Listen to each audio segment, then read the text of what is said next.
Allez, bonjour à tous et à toutes. Aujourd'hui, une vidéo sur les hauteurs de nacelle en catamaran.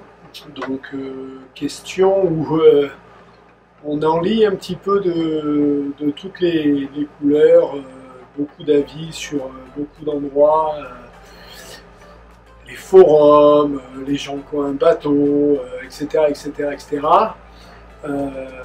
Et ce qui est marrant, c'est que souvent il y a un chiffre qui revient, 80, 90 cm, des choses comme ça, et ça n'a rien à voir. On va parler de ça dans cette vidéo. Deuxième chose qu'on va faire, c'est la prochaine vidéo technique. On va parler du solaire sur les catamarans pour être autonome autour du monde. De la quantité de solaire qu'il faut, des erreurs de positionnement que j'ai beaucoup vues sur les bateaux, des erreurs de choix de panneaux que j'ai beaucoup vues sur les bateaux. Donc tout ça, ce sera dans la vidéo technique de la semaine prochaine. Mais on attaque de suite avec les hauteurs de nacelle.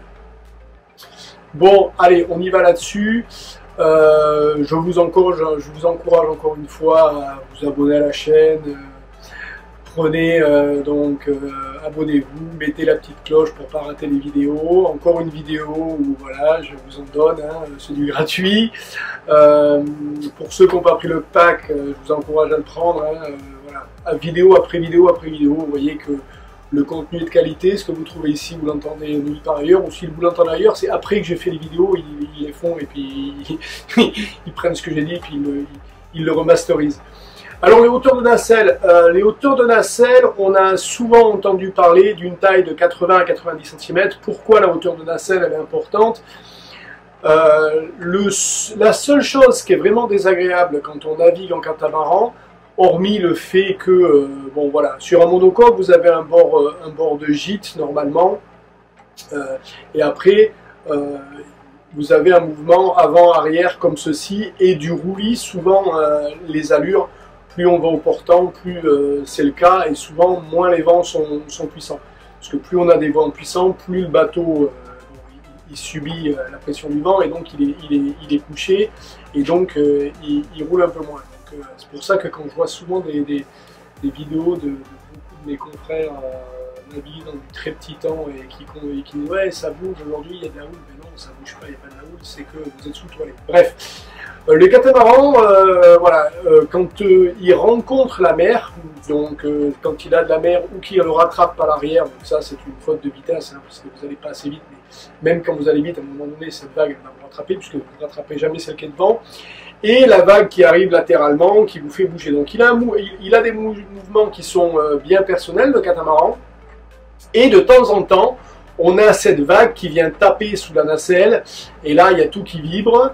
Pour ceux qui n'ont pas mis sous le bateau, donc il faut savoir que dans le carré en général, à l'endroit de la porte coulissante de l'entrée du salon, vous avez un caliboutis, et sous ce caliboutis il y a 2 trous d'évacuation d'eau, c'est pour évacuer la pluie, etc. Et puis ils ont fait ça aussi pour des cas où vous remplirez par les vagues arrière, par les marches arrière, ce qui ne doit jamais arriver.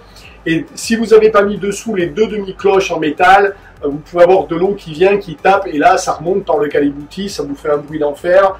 Bref, celui qui est dans la cabine, il n'aime pas ça. Et tout ça, c'est dû à la hauteur de nacelle.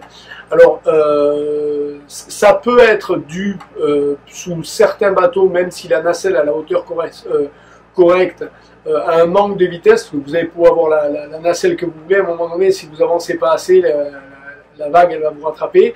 Mais si vous êtes dans une configuration où vous n'avez pas peur, donc faut pas avoir peur de la force du vent, faut y aller les gars. Si vous êtes dans une configuration où le bateau il avance et que ça vient taper dessous, ça peut être parce que la nacelle est trop basse. Vous allez me dire ouais mais Steph, c'est quoi la bonne hauteur de nacelle? Et la bonne hauteur de nacelle, c'est pas un chiffre, c'est pas parce que on peut pas avoir une nacelle de 90 cm sous un catap 40 pieds ou 38 pieds, et aussi une nacelle de 90 cm sous un catap de 45 pieds ou de 50 pieds. Vous dire oui, mais à 50 pieds, la nacelle est plus haute. Ouais, mais ça n'y fait rien. Ce qui fait le jeu, c'est un ratio entre la longueur de flottaison, donc la longueur totale de coque, mais plutôt la longueur de flottaison, et la hauteur de nacelle. Donc, vous faites le ratio de ces deux, et là il y a un chiffre, ting, il y a le chiffre magique qui nous donne un pourcentage de optimum. Ce qui paraît logique puisque vous vous doutez bien que à longueur différente, on vit la vague de différentes façons, elle va nous prendre et nous faire monter de différentes façons. Donc le rapport qu'elle va avoir sous le bateau dépend de la longueur du bateau et aussi de la largeur du bateau. Une bonne règle du pouce, comme on dit en anglais, alors certains parlent de la longueur hors tout du bateau. Moi, j'aime pas parler en longueur hors tout du bateau parce que la longueur hors tout, c'est pas ça qui fait vivre le bateau dans l'eau. Ce qui fait vivre le bateau dans l'eau, c'est la longueur de flottaison. Moi, je suis plutôt sur une longueur de flottaison, mais je suis pas designer ni architecte naval. Donc, à prendre avec des pincettes, mais bon, c'est mon avis personnel. Donc, la bonne règle du pouce, on estime que 5%, c'est le chiffre magique. Donc, c'est le ratio. 4 serait encore acceptable, et 6, on commence à être dans des choses tranquilles. Donc, à partir de là, vous avez vous voyez, la vidéo, elle est pratiquement finie, hein, vous avez le chiffre clé, et alors c'est difficile d'avoir les hauteurs de nacelle, mais quand vous les avez, c'est pas dur, hein, vous faites le ratio, vous regardez à combien elle est indiquée et quelle est la longueur du bateau, et si vous êtes en dessous si vous êtes à 3 ou 2%, ben là, vous savez que ça va taper ses nerfs. Et si vous êtes à 5 ou au-dessus, vous savez que vous êtes dans les bonnes catégories. Donc voilà, ça c'est hyper important. Je pense pas que je ne pense pas que vous avez lu ça où que ce soit, ou qu'il y ait qui que ce soit qui ait fait des vidéos là-dessus. Parce que voilà, les gens, souvent, on lit des choses sur les forums, mais c'est pas basé sur et ça, donc je le tiens d'un architecte qui travaille dans une grande marque française, dont je ne citerai pas le nom, parce que je ne veux pas faire de publicité pour qui que ce soit, hein, je suis marié avec personne, mais voilà, c'est en lui posant des questions, c'est la chose sur laquelle il est revenu. Donc voilà, une vidéo qui n'est pas très longue, mais qui était intéressante, qui était ouverte à tous. J'espère que vous l'avez apprécié. Si vous avez apprécié la vidéo, abonnez-vous, hein, mettez un petit pouce vers le haut et prenez la petite cloche de notification. Prochaine vidéo, on va donc parler de puissance de panneaux solaires, position et choix des panneaux solaires. Merci à tous et à toutes. Je vous dis à la semaine prochaine.